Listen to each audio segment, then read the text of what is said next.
Art History Lectures presents a mini-class, Can Picasso Really Paint? Picasso's Realism. The majority of people have heard of Pablo Picasso. They might not know much about him, but they've heard his name. They know his paintings sell for an enormous amount of money, that his style of art is called Cubism, and some find his paintings odd, confusing, horrifying, and ugly. But the question most people ask is, can he really paint? Does he paint complicated images in an often primitive style because he can't paint anything else? In this mini-class, we're going to look at Picasso's realism and why he chose to veer away from a naturalistic approach to painting, taking another path and exploring other visual experiences. He says, "It took me 4 years to paint like Raphael, but a lifetime to paint like a child." And all children are artists. The problem is how to remain an artist once he grows up. Picasso was born in Malaga, Spain, October the 25th, 1881. His father was a painter who specialized in paintings of birds and game, was a professor at the School of Crafts, and a curator of a local museum. He painted in the academic style. The academic style is a traditional form of paintings. It's paintings from the Renaissance, where you're supposed to hide your brushstrokes and make a three-dimensional person, figure, or object appear three-dimensional on a two-dimensional surface. It was obvious from early on that Picasso had talent. By the time he hit 13, his father said, "I'm not painting anymore, you're so much better than me." His first painting, the Picador, from 1890, he was only 9 years old when he painted it, and for 9, it's not a bad painting. Now, the family moved to A Coruña for 4 years, and then they moved to Barcelona when his sister died of diphtheria in 1895. This had a huge impact on Picasso's life. He was very close to his sister. You can see a picture right here of Picasso and Lola, his sister, from 1889. At the age of 13, a jury admitted him into the Barcelona School of Fine Arts. His father advocated for him because he was such a young age, and he had to do a type of portfolio to get in. It usually took students about a month to complete, and it took Picasso like a couple of days. So he was very good for his age. At 16, his father and his uncle enrolled him in the Real Academia de Bellas Artes de San Fernando in Madrid. But Picasso hated formal instruction and stopped attending classes soon after enrollment.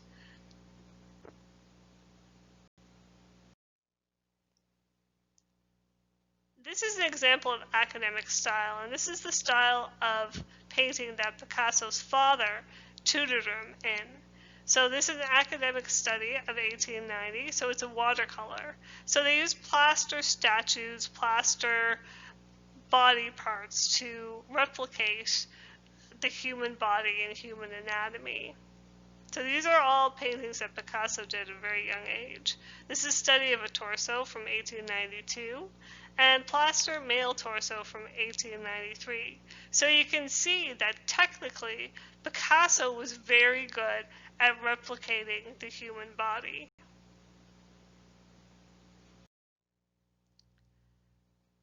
Not only did Picasso draw from plaster casts and classical statues from this time, he also did figure studies, so they would have a live model. And you can see he was very good at capturing the anatomy of live models as well. He also was influenced by Edgar Degas. He would have seen Edgar Degas' paintings. And although both artists started out drawing and painting in the classical academic style, both of them branched out and turned to a more modern style based on imagery from the world around him. Now, Degas was an impressionist, so his paintings were different from the academic style because he used looser brush strokes. He still used a muted palette, however, but it wasn't the same. It wasn't the same as the academic style. It was far less detailed, but you could see the hand of the artist. So you could see that he was actually creating a painting, not trying to recreate something that was like a photographic realism. Picasso, you can see, was influenced by Degas. You can see he obviously looked at Degas' sketches and did some sketches very similar on his own, but he also veered away from the academic style. This is some more of Picasso sketches. You can see here he's using everyday people. He's quite proficient in ink and pen. Here's another sketch from his sketchbook. You can see his father sketched in the middle. He's got small sketches around and some writing. This is another sketch of a man and a horse. You can see quite naturalistic. He also did a series of landscapes. You can see that these are sort of influenced by Impressionism. They have visible brush strokes. They're quick and without a whole lot of detail. But you can see the Port of Valencia, 1895, on the upper right-hand side. On the left-hand side, we see quarries from 1896, and we see Quinquet's farmhouse from 1898 on the bottom right-hand side. A lot of his paintings were inspired by the Catholic faith. First Communion 1896 on the left-hand side shows his sister receiving her First Communion. Science and Charity of 1897, you can see the dichotomy between science with the doctor on the left-hand side and Catholicism or religion on the right-hand side with the nun holding the child. Altar Boy from 1896 also shows, obviously, the influence of the Catholic faith.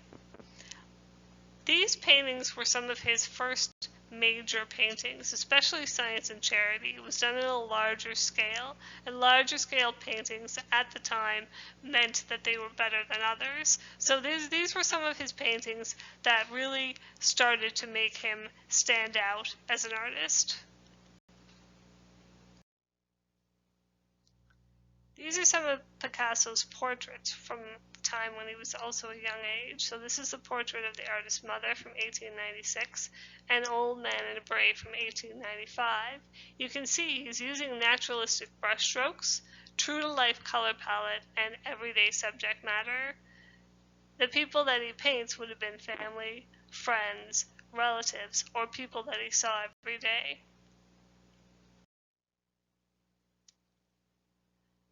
The portrait of Aunt Peppa, 1896, was considered a big success. It uses a very Baroque style, almost like Caravaggio, where you have a very dark background called tenebrism and a light shining right on the face. So the face stands right out from the background, and you can see he's captured her age, he's captured a certain sorrow in her face.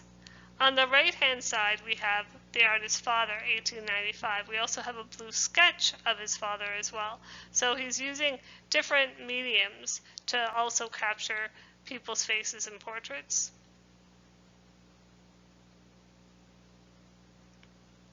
Here's another portrait of a woman, another portrait of a woman. You can see there's a little bit of a difference from the one on the left to the one on the right.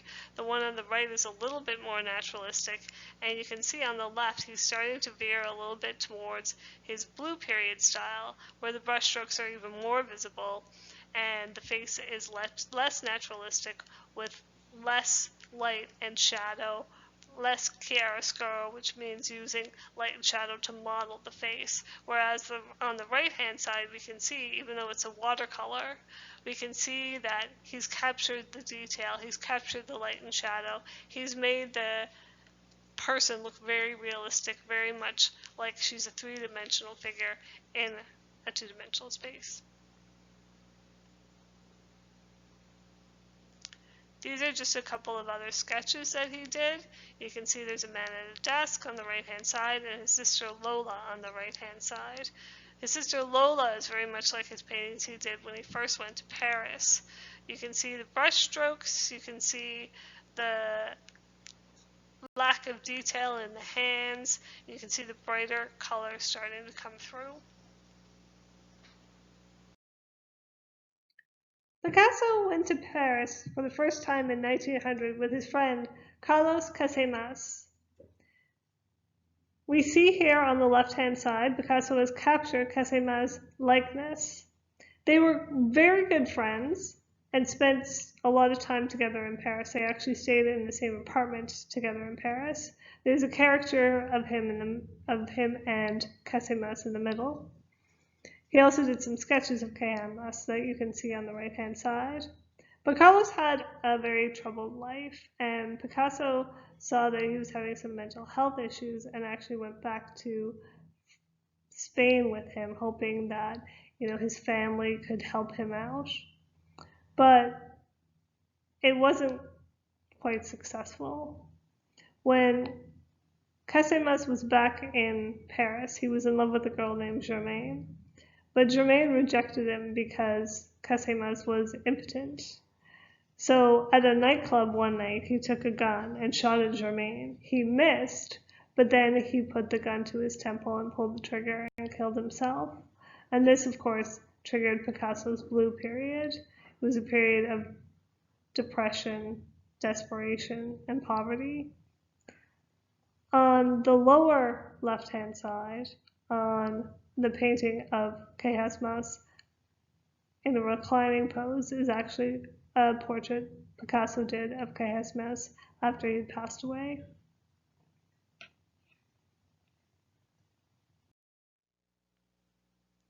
Picasso said, "The world today doesn't make sense, so why should I paint pictures that do?" This is a classic blue period painting, Levy, 1903. X-ray analysis showed that it was executed on top of another painting, a painting called Last Moments that was inspired by a sister's death. Blue paintings tend to show poverty, dejection, anguish, and grief. He painted people in Montmartre, where he lived, which was a poor part of Paris, where there were a lot of prostitutes, there were brothels, there were cafes, but people had no money. And Picasso was in this camp as well, because at the time when he was living in Paris, in the beginning, he had no money. He was penniless. He was selling his paintings on the streets. He was giving paintings to pay for food. So he was in that same camp as all these other destitute, downtrodden people that he was painting at the time. The male figure in this painting was originally a self-portrait, but he changed it to Carlos Casagemas. This is the height of his blue period. However, he painted this painting when he was in Barcelona.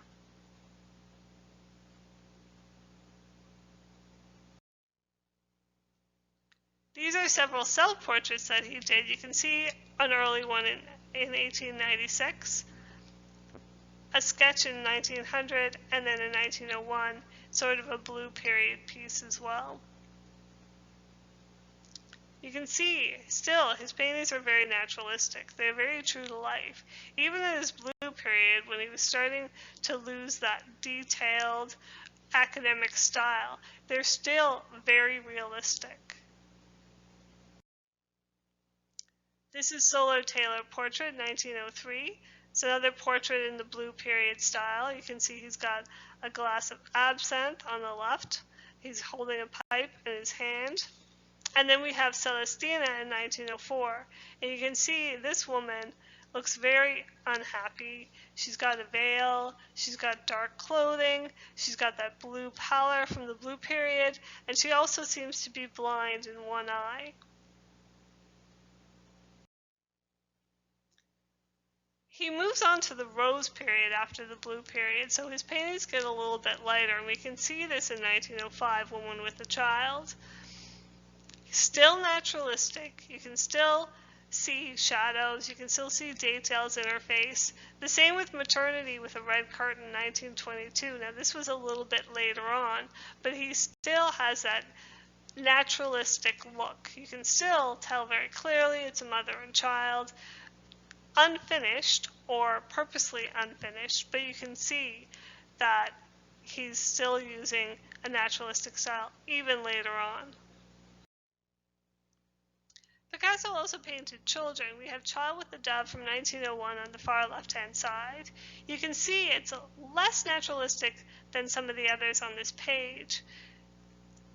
There's less light and shadow. There's a very heavy, dark outline. Greeting 1901, blue period piece. However, there seems to be a little bit more light and shade, a little bit more detail, a little bit more naturalism. Even more so in Boy with a Pipe from 1905. This now is in the Rose period, but you can see his face very clearly. You can see there's light and shadow. You can see he's modeling with the chiaroscuro. Boy Leading Her Horse from 1905 to 1906, still in the Rose period. We see a young adolescent boy leading a white horse. Picasso was involved with a woman named Fernande Olivier. This was really his first muse, his first love. And Fernande, on the left-hand side, we see a photograph of her, and we see some sketches that he did, 1906. And we see a painting, Ferdinand with a Black Mantilla, 1906 as well. Very naturalistic, very true to life. The same with 1905, 1906, another sketch of Fernande Olivier. This is sort of where we see a move from realism to cubism. We see another portrait of Fernande Olivier in Woman with the Kerchief, and then we see in 1909 Head of a Woman. So we can see right here that this woman has been transformed into a cubist piece. So a cubist piece is where he starts to fracture the figure and starts to use angular planes. This is Ferdinand, Woman with a Fan from 1907, and now we can sort of see his African period in Woman with a Fan from 1907. So his African period was inspired by African masks and artifacts that he would see in Paris shops that were shown to him by other artists, and it started to influence his paintings. Also very angular, a lack of detail, a lack of naturalistic color. Woman with a Fan, once again the fractured planes that we see in Cubism. This is 1909.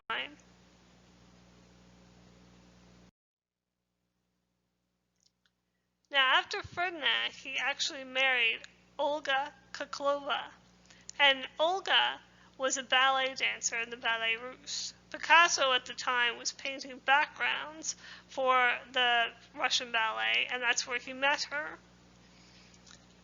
Olga came from a fairly well-off family. She wasn't like the ballerinas that we see in Degas paintings who were prostitutes. They were destitute, they were poverty-stricken. She had a more upper-class background. We see her hair in 1917 on the far left-hand side. Now it's a little bit angular, but Olga in an Armchair from 1917, you can see it's beautifully done. A high amount of detail, a high amount of light and shadow. The background is very detailed, the fan in her hand, all very naturalistic, all highly detailed. This was a portrait that people saw and people wanted Picasso to paint their wives, their friends, but Picasso refused. The only painting that actually was commissioned that he actually did was a portrait he did of Gertrude Stein. This is Olga in a mantilla in 1917. Apparently his mother was unhappy that he was marrying someone who wasn't Spanish, so Picasso painted her sort of as in a Spanish way to please his mother.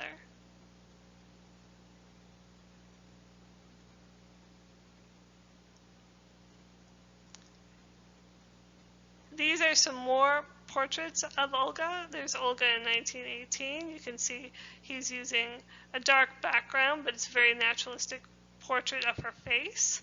Less naturalistic is Olga Lost in Thought. Now it's still a realistic picture. We can still tell exactly who she is or what she is, but you're starting to lose some of those light and shadow, some of those details. Olga in 1923 on the right-hand side is a little bit more naturalistic once again. You can see clearly the drapery, the folds in her red coat. You can see the light and shadow on her face.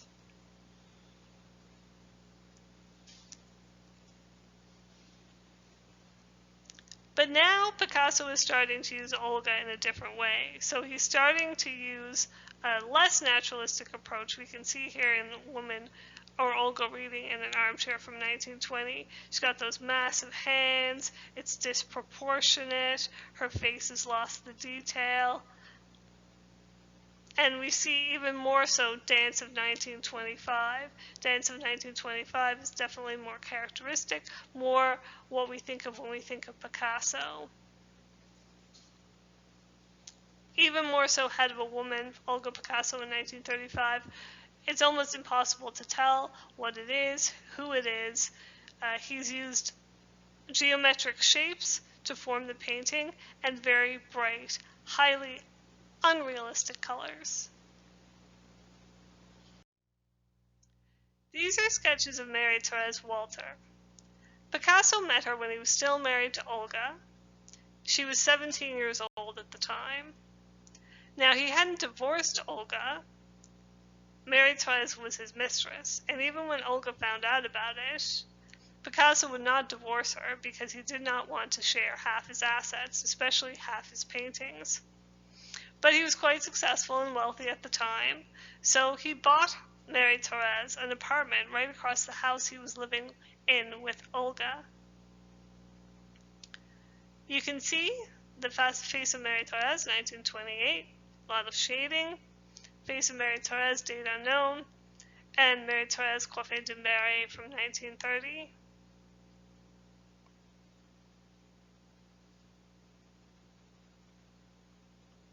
This is a photograph of Mary Therese, and you can see that Picasso has captured her likeness in the sketches.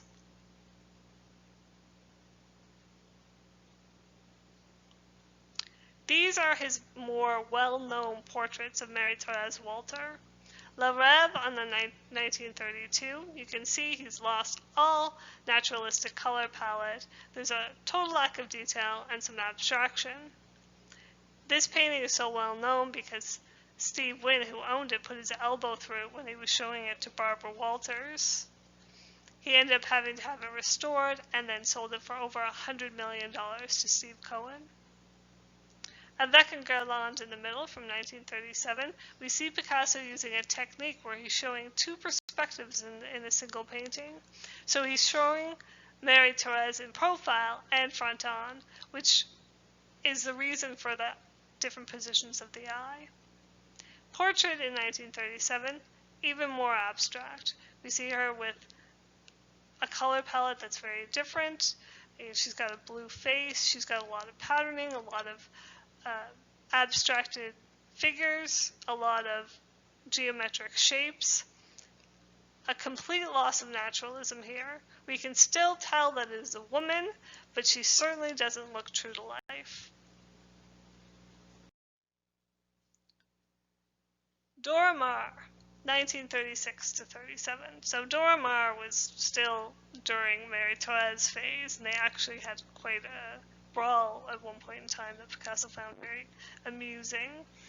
He met her in a cafe, and she had a knife, and she was stabbing the knife between her fingers, trying to get Picasso's attention. She was a photographer and a surrealist, and quite well known and doing quite well at this period of time. So we see a sketch of her on the left-hand side. Once again, naturalistic. A little less naturalistic in the middle here, but we still see some of that light and shade and some of that recognition of her character of her face. And the same with her on the right-hand side. We can see a likeness to Dora Maar. These are two more of Dora Maar. See her on the left-hand side, beautiful sketch. The right-hand side, he's lost a lot of that naturalism, a lot of that chiaroscuro, but there's still some likeness to Dora Maar. This is Dora Maar here. It's a photograph of Dora Maar. And these are the more well-known portraits of Dora Maar. You can see Dora Maar in an armchair on the left-hand side.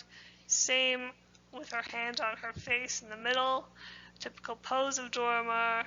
But we've lost all naturalism. We've lost the color palette, and we've lost all realism.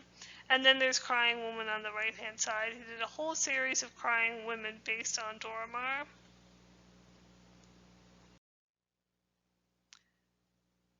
Dora Maar and Picasso collaborated on Guernica.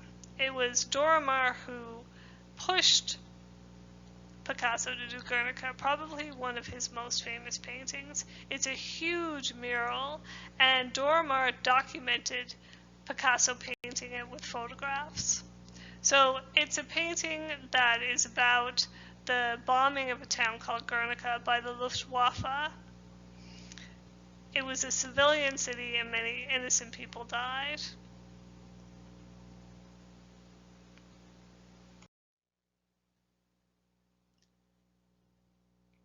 After Dora Maar, there was Françoise Gillot. Françoise Gillot was a young art student.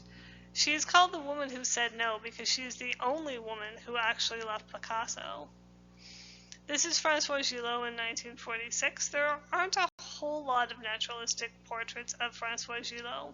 This one I think captures her likeness, however, and it's one of my favorite of Picasso's drawings and paintings. I love the way he's rendered her hair, and I think he's captured a likeness of her in her face, even without using shading. Portrait of Françoise Gillot in 1946 and Françoise Gillot in 1944. You can still tell that these are all women, and he's all done them in a fairly naturalistic style. This is a photograph of Françoise Gillot.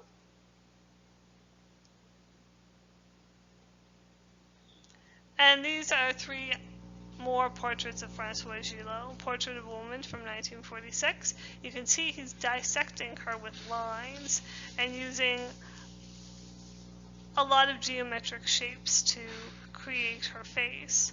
Woman with an Armchair in 1946. We've lost all likeness, even difficult to tell that it is a woman. However, Picasso is using lines and geometric shapes to configure this image.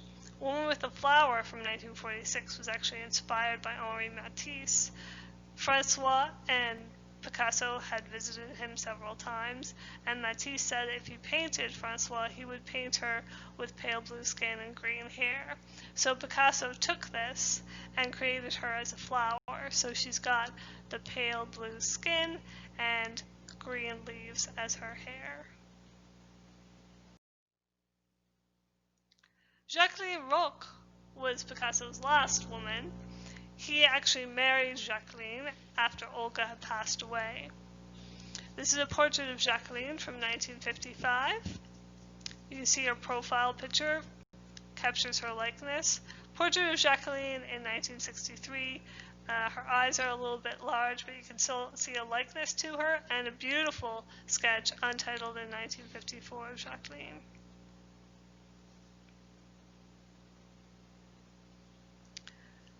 This is a photograph of Jacqueline on the left and a portrait of her on the right.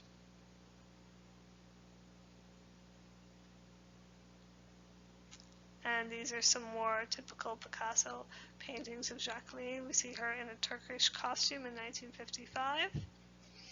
Jacqueline with a flower in 1954, and Woman with a Yellow Hat in 1961. So very similar to his other abstract portraits of the other women in his life. Picasso's children. Here on the left-hand side, we can see two sketches of Maya, Picasso's second child, whose mother was Mary Thérèse. On the right-hand side, we can see some images of Pablo, and Pablo was his first child with Olga. On the top, we see him on a donkey, and we see him next to that one dressed as Perrault. Below Perrault is a picture of his face, and the ink drawing on the bottom is his son Claude. Now, Picasso had 4 children. He had Maya, he had Pablo, and he had Claude and Paloma with François Gillot. And I didn't find a very naturalistic portrait of Paloma.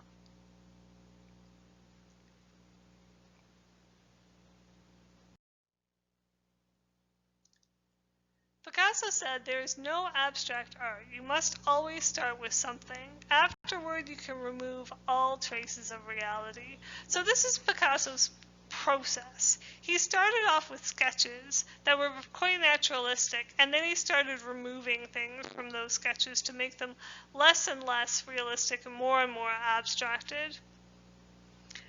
Picasso's portraits that we saw earlier are quite well done. They're quite naturalistic. They are exceptionally well done for someone at such a young age.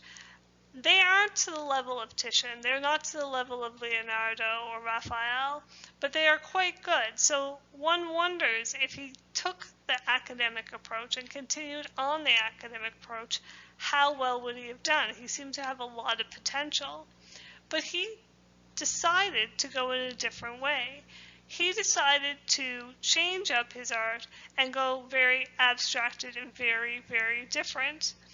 Cubism, he went through a period of Cubism after his blue period and his rose period. He went on a primitive sort of African tangent. He also did some neoclassicism. He did some surrealism. He experimented in a whole different genres and sort of created his own genre on his own, because later on his paintings were almost a combination of all these different styles. And it's a testament to Picasso's virtuosity that he could switch up so readily into different phases and different styles, and he changed art as he went along, influencing symbolism, influencing surrealism, influencing a lot of other different movements, Orphic Cubism. Picasso was an excellent painter, but he pushed the envelope, and that's what he wanted to do. It is always the goal of an artist to find their niche, to do something different, to do something that makes them unique.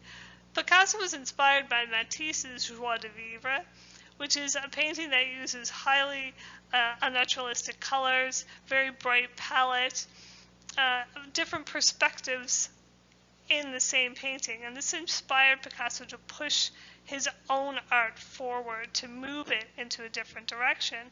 And he started this with his Demoiselle d'Avignon, but you can see in all the abstracted portraits I showed you how very different it was. It wasn't accepted at first, but quite early in Picasso's lifetime, he was recognized and he was successful.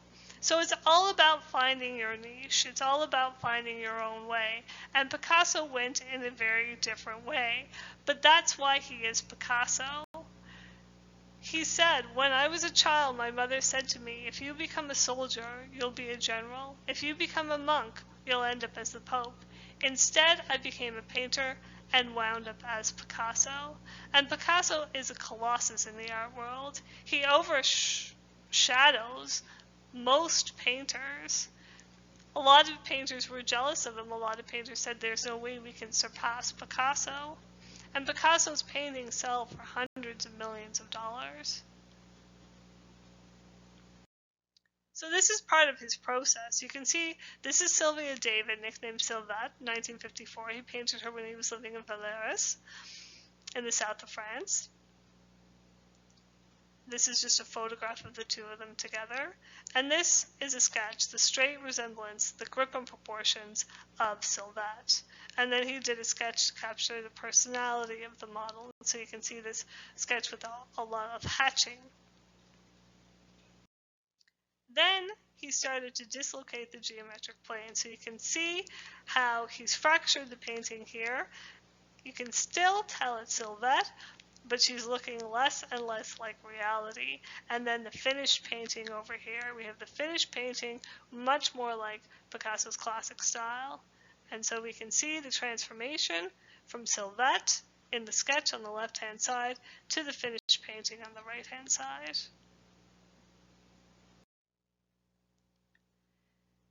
In these 11 lithographs, we can see clearly Picasso's process, where he takes out anything that's inessential and breaks it down to its bare minimum. So he moves from reality to abstraction. So we see in the upper left-hand picture of the bull, it's quite naturalistic and quite realistic. But as we move along, we can see how he's taking out different elements to break it down to a more simplified form until it becomes a simple line drawing.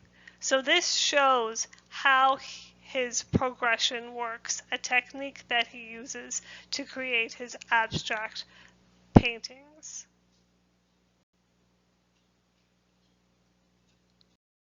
If you enjoyed this mini class on Picasso, to learn more about the online live interactive classes, please go to Art History Lectures website, arthistorylectures.ca, or email arthistorylectures@gmail.com, or check us out on Facebook.